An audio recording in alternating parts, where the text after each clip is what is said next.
নমস্কার বন্ধুরা, ইলিশ মাছের ঝোল ভুনা কিভাবে করতে হয় দেখুন আপনারা। আমি ইলিশ মাছ নিয়েছি, এখানে পেঁয়াজ রসুন আদা সরিষা বাটা নিয়েছি, এখানে টমেটো নিয়েছি।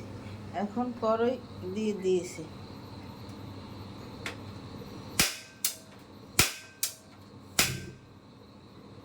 চুলা ধরিয়ে দিলাম।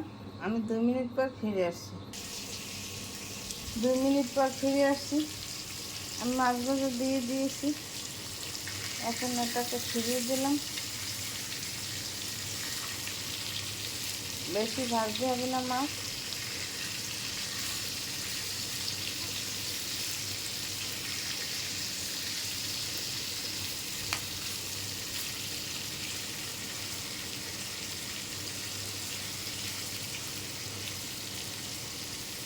আবার 2 মিনিট পর ফিরে আসছি। আমি 2 মিনিট পর ফিরে এসেছি। 1 টেবিল চামচ তেল দিয়ে দিলাম।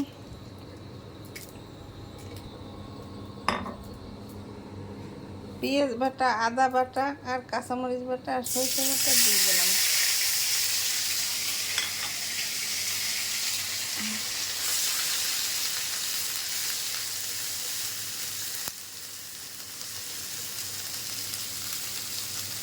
দুই মিনিট পর ফিরে এসে এটা বাদামি কালার হবে, তারপর আমি জল দিয়ে দেবো।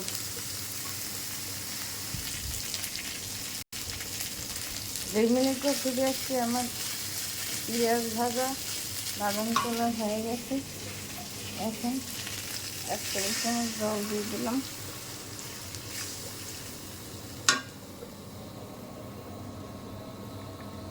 জলের মধ্যে আধা চামচ হলুদের গুঁড়ি,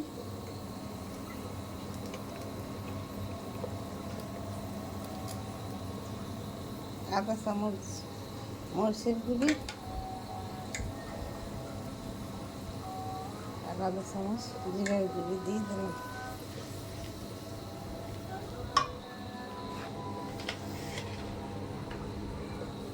আধা চামচ লবণ দিয়ে দিলাম।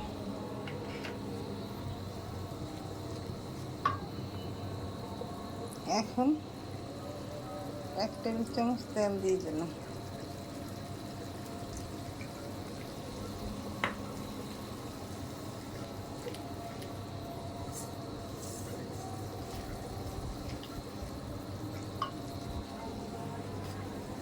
তেলের মধ্যে মাছ দিয়ে দিলাম।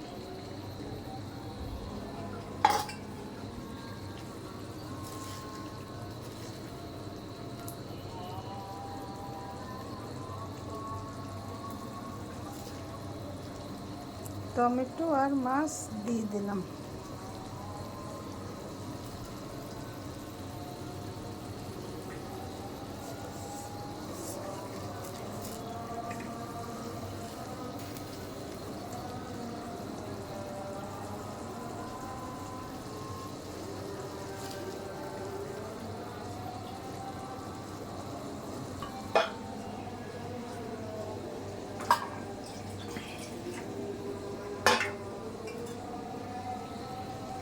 পরিমাণ মতো জল দিয়ে দিলাম।